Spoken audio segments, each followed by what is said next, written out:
Thank you, and good morning and Happy New Year, everyone. We want to have this briefing, which will be a series of briefings, and the Chief will talk about that, to make sure that everybody knows what's going on in our community, but also to make sure that everyone knows how committed the city is to making sure that we do everything possible to end what we think is an unacceptable level of violence. I appreciate the mayor being here, appreciate Councilmember Bateman being here.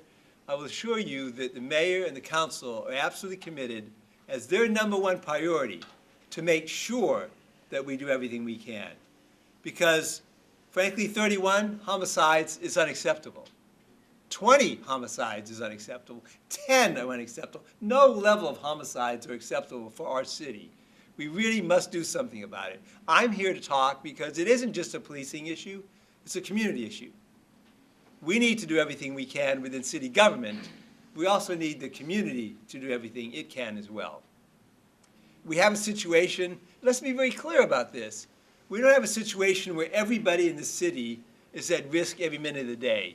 We have a situation where there are a tremendous number of guns that exist, illegal guns, within our city, and they're used to settle any grudge that happens, any dispute between two people, it seems.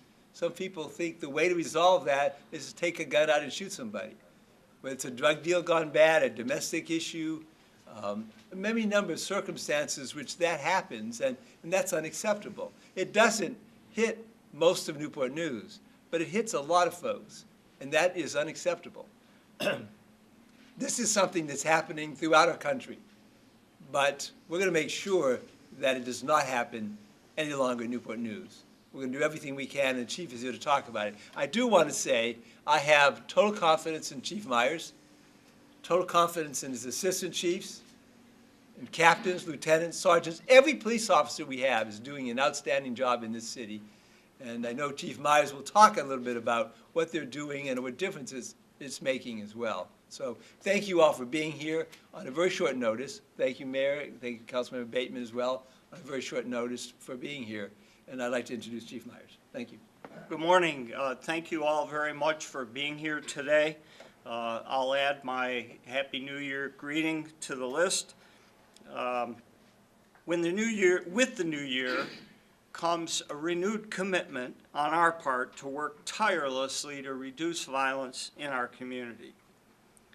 Our intention is to make this a recurring conversation, perhaps twice a month to start, so that we can provide greater context to the stories reported by the media.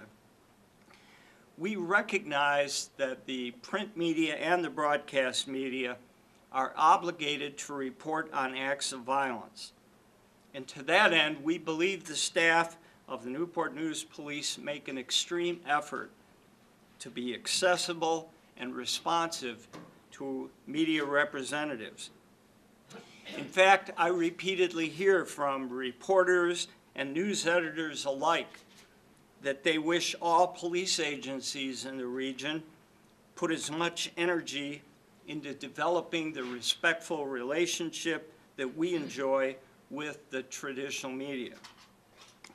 Sometimes, however, it seems to us that the ease at which we release detailed information results in an inordinate focus on crime in Newport News, and is often the case when news media needs to pursue the breaking story. There's insufficient follow-up and an absence of context. Therefore, we intend on using these briefings to provide a more complete picture of the ultimate consequences when persons commit violent crimes, because our community deserves to know that we don't rest until we get dangerous people off the street. Yesterday afternoon, as I was preparing for this briefing, I received a phone call from my good colleague, Chief Sultan Hampton, advising me that he was on the scene nearby one of their high schools when people in cars were shooting back and forth, recklessly shooting, driving down a busy street, spraying bullets into unintended targets. Together, we lamented this recurring theme wherein it's well known within the community who's carrying a gun with ill intent, sometimes putting innocent people at risk, and yet no one notifies the police until the damage is done. When you look at the demographics of our homicide victims, however, you'll see that when people fail to intervene, it often results in friends, relatives, and neighbors falling to preventable violence. I want to speak for a moment on behalf of the men and women of the Newport News Police, whether it's the patrol officers who are out serving 24/7 on our streets, to the support staff, to the detectives and forensic crime scene techs who respond to murders at all hours of the day and night. Our collective message is twofold. First, to those who prey on our community, who create fear in neighborhoods, who act violently in ways that civil people would never consider, if you choose to do this in Newport News, keep looking over your shoulder, because we do not rest in our pursuit of violent criminals. Second, to our community members, we continue to ask, when is enough enough? We are consistent in our message. The precursors of violence are not just police problems, they are community problems and can only be solved with community involvement. For the last 3 years, we've been intensely focused on strengthening the philosophy of community-oriented problem-solving policing. But some folks have mistakenly interpreted that community policing is soft on crime. Nothing could be further from the truth. Some of the greatest examples of agencies around the country employing this philosophy are extremely aggressive on crime while operating with a strong focus on community partnerships. Here's the difference. In traditional policing, the police alone act to address crime with little emphasis on community engagement or even the community impact of their enforcement efforts. In community policing, the police and the community together identify and focus on crime problems with a constant dialogue on community impact. Let me give you a very recent and relevant example. This fall, we piloted a concept by borrowing manpower from several sources throughout the department to stand up a violent crime reduction task force. We charged them with focusing on known offenders in known crime hotspots with a special emphasis on getting illegal guns off the street as well as arresting offenders. But before they deployed in an aggressive fashion that's proven successful, we conducted several neighborhood and area resident meetings explaining our purpose and tactics and opening the door for an ongoing dialogue and collaboration. This step would not occur under traditional policing, but we know how critical it is to engage our community and our residents as major stakeholders in quality of life in their neighborhoods. And it worked. To date, we have received no complaints or concerns about heavy-handed tactics or police abuse of authority by task force members, even as they have been prolific in arresting felons and getting guns off the street. While I'm on the Violent Crime Reduction Task Force, in a few minutes we'll go over the results of some of their efforts. Because we have to return some of the officers assigned to the task force, or all of the officers, to their assigned positions, we're working very quickly to identify how we can continue the task force concept for a sustained period of time in the midst of our overall staffing crisis. Now, this might be a good time to issue this plea. We are hiring police officers. We're seeking problem solvers, community champions, selfless servants who want to work on something bigger than themselves.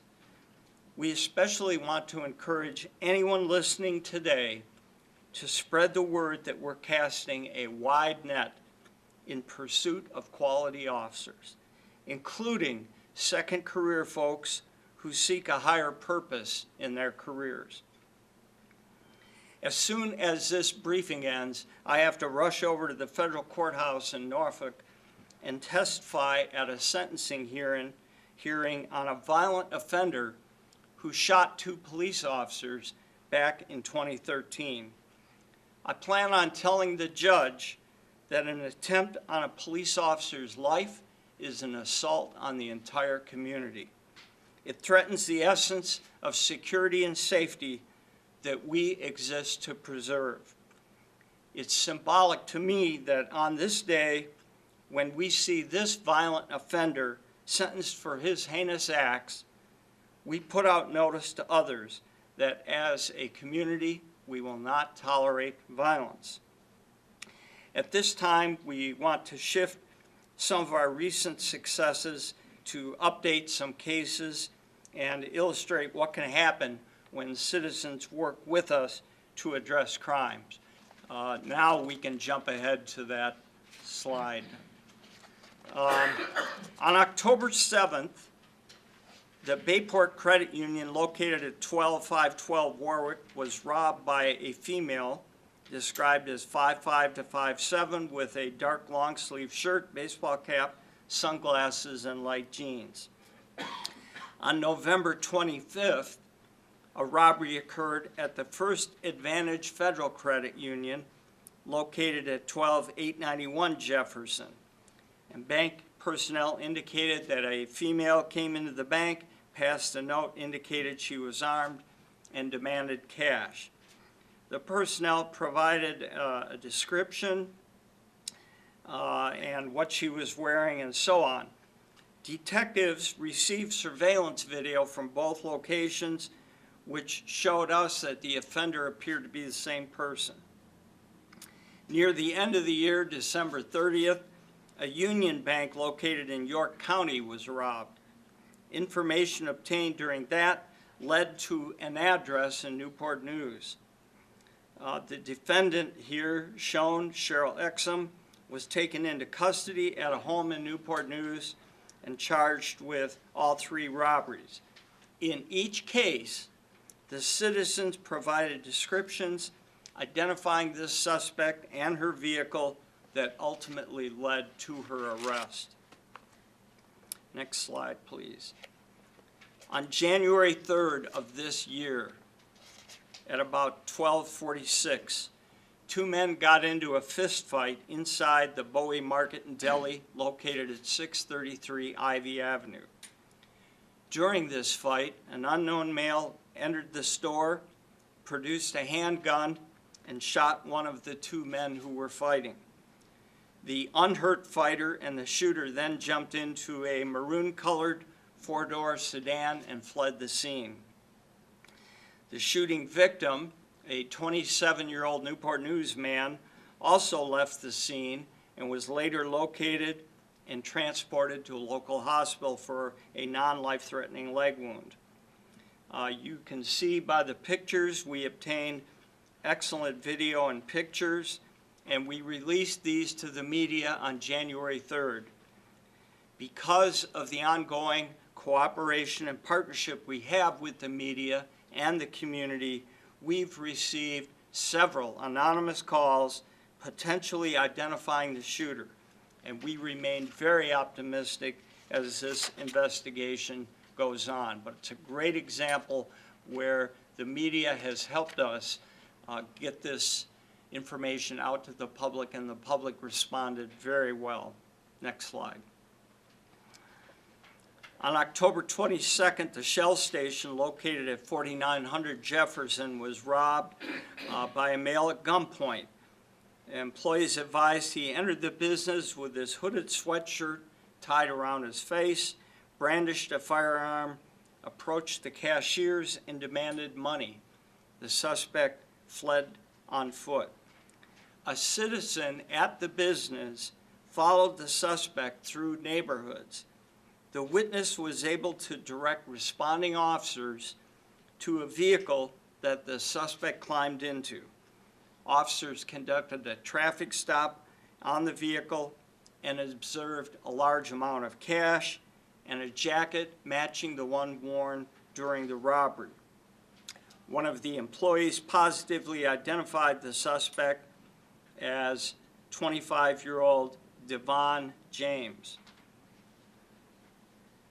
Mr. James was arrested and charged with 2 counts of a robbery, burglary while armed, and 3 counts of a firearm in the commission of a felony. The assistance of a citizen in this case was absolutely instrumental in solving it, and it's a great example of citizen cooperation. Next slide.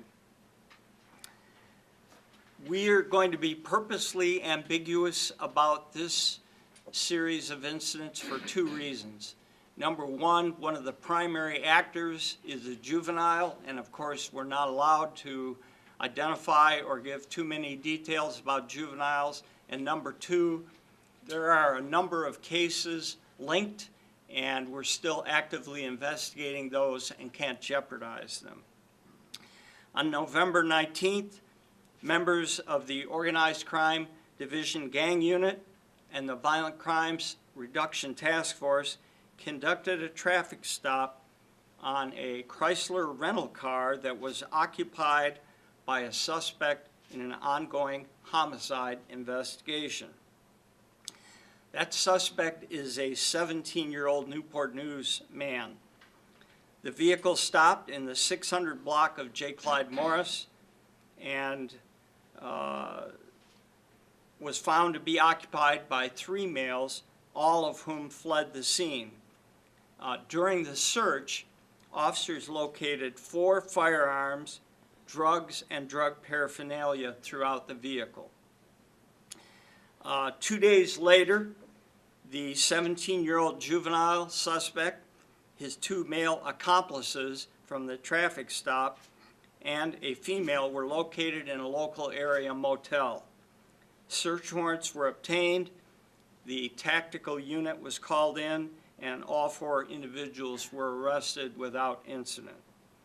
The 17-year-old was arrested on firearms charges, including possession of a stolen firearm, 4 counts, possession of a firearm by a felon, concealed weapon, 2 counts, and possession of a firearm by a juvenile, 2 counts. I hasten to add there will likely be several other significant charges that will follow.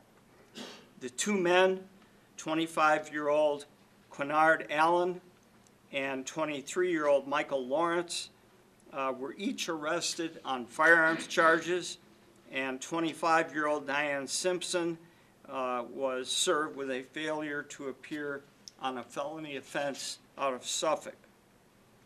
We believe this juvenile to be connected with multiple homicides and shooting incidents, and this case remains very much under active consideration. Next slide. On January 2nd of this year, officers were dispatched to Warwick High School in reference to a burglar alarm.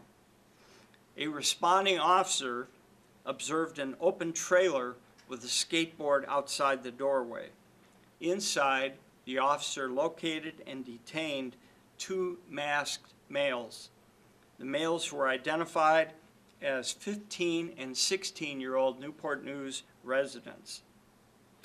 The investigation revealed that in addition to the burglary and property damage at the high school, the juveniles are involved in at least 3 other cases, to include arson and vehicle damage exceeding $30,000. We're working closely with our colleagues in the fire department investigating those. The parents were notified and the juveniles turned over to their custody, and petitions are forthcoming. These juveniles were related to another call where I think some of the media has reported where there was an arson and graffiti in the form of a swastika and the letters KKK. And we wanted to highlight this case, even though it's simply property crime, to highlight this fact. We have no tolerance for hate crimes or those who would commit crimes in intimidation. And while in this case, ultimately, it looks like it's the work of two, try and think of a polite way of referring to lack of intelligence, but I'm struggling to find the right way to say that. Two dumb kids acting out, but we didn't know that going in, and we put a lot of energy and resources behind this crime given the fear and intimidation that can come from hate crime-based symbolism. I'd now like to shift over to the results of our Violent Crime Task Force. It was formed to address a spike in violent crime identified in 5 areas throughout the city. The unit began on November 1st and consisted of 1 lieutenant, 2 sergeants, 5 detectives from the Organized Crime Division, 6 uniformed patrol officers, and 1 canine officer. In just 2 months, the task force has made a significant impact on violent crime, and their efforts were responsible for 66 arrests, resulting in 165 felony charges, 82 misdemeanor charges, 26 fugitives apprehended, 29 firearms recovered, and you can see on the screen the arrests were distributed throughout the city. Now, my executive team and I spent a good hour and a half this morning brainstorming on how are we going to staff and continue this program when the officers currently in that assignment have to go back to their existing assignments. We are committed to providing continuity and sustaining this effort. You can't argue with results like this. And so we are going to find a way to pull together a team. I anticipate there will be some continuity with even some of the members of the team so that we have good continuity on their efforts.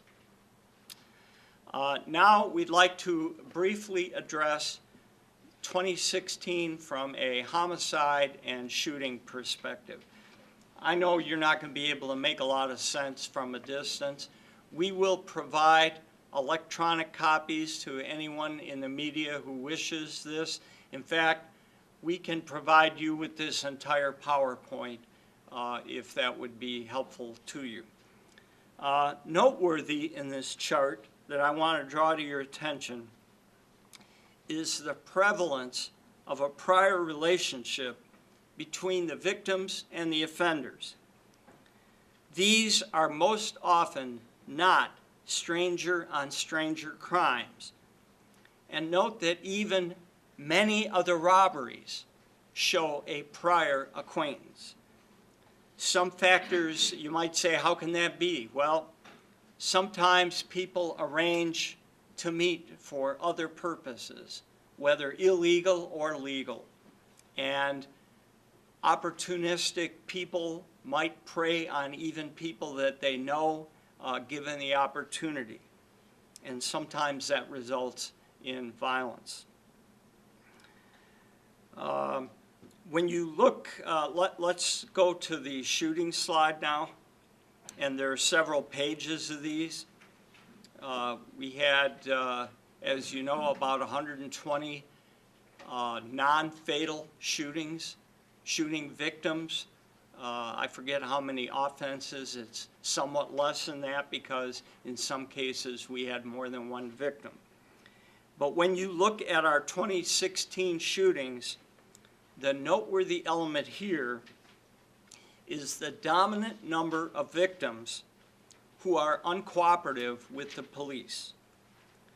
Now, we have had mothers of shooting victims tell us they know their sons knew who shot them, but they will not cooperate with the investigators, instead saying, "I'll handle it." This is where we again point out the community needs to step forward and help us lower gun violence. We all know what it means. "I'll take care of it" is code for there's going to be more shootings. And we have to break this cycle. If our victims won't talk with us and we have nothing to work on, the police aren't going to break that cycle. It's going to require the entire community to come together so that we can address gun violence. Both the homicide and the shooting analysis are indicators that for some in our community, carrying and using guns is the norm. For most law-abiding citizens, however, that is not normative behavior, and it must stop. We will continue to put a very strong emphasis on reducing gun-related violence. Finally, it must be said not to vilify the victims whose families grieve at their loss. No one deserves to die at the hands of another in violence. But all too often, lives are lost when people take risks or make choices that put them at great risk of violence. As a community, we must change that narrative, hold people accountable for making negative choices, even as we help them aim towards better outcomes. And to that end, I tip my hat to our colleagues that are here from the Youth and Gang Violence Outreach effort. That's entirely what their initiative is. The City of Newport News, our elected officials here, and the city manager have made a huge investment, financial investment, resource investment in working with youth and getting proactive to get ahead of youth violence and gang violence. In a partnership, one half can only go so far before the other half has to come in. And that's really the message and the plea we want to stress today. Now, as we move forward throughout this year, and as we continue to be as transparent and proactive as possible, we're going to do several things. First, we're going to conduct these bi-monthly briefings. I want to urge the media, please participate. If we're going to get balance in the reporting, if we're going to help people understand that if you come to Newport News to shop, to go to the movies, if you live here, you are at no greater risk for violence here than in any city around the country. However, you may be at risk if you make bad choices or put yourself at risk. That's a story that is not being captured in the media day in and day out. So we're going to try and fill that gap at these briefings. And we're going to talk about the rest of the story, success stories, the consequences for people who choose to act violently once we resolve that crime and get them into the justice system. We're still seeking a name, by the way, for these briefings, and we welcome your creative input on that. We're also hoping to better inform our residents as crimes are unfolding using Facebook Live streaming from crime scenes. We're doing that right now. Our PIO office is live streaming this press briefing, and we're going to pilot doing it at some of our crime scenes so that our public information officers, investigators, supervisors are going to be able to give real-time information out to the community. Finally, I'm going to begin a weekly blog.